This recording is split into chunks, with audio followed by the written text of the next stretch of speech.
Congratulations. I'm proud of each and every one of you. This past year has been an extraordinarily difficult year for our country and for the world. The times of loss and anxiety and disruption. And I know you felt it too, losing loved ones and friends, losing time with each other. But you've been incredibly resilient, and you're ready for what comes next.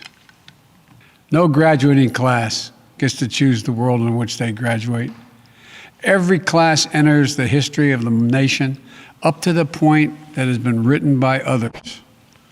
But few classes, once in every few generations, enters at a point in our history where it actually has a chance to change the trajectory of the country.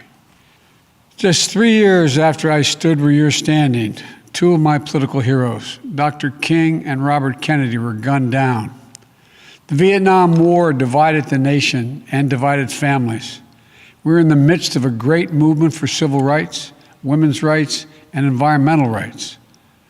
We faced an inflection point, and we did our best to seize that moment because things were changing so rapidly. And now, you face another inflection point. As we put this pandemic behind us, rebuild our economy, root out systemic racism, and tackle climate change, we're addressing the great crises of our time with a greater sense of purpose than ever before. And because of you, your generation, I've never been more optimistic about the future than I am today. You represent one of the most gifted and talented and well-educated generations in American history.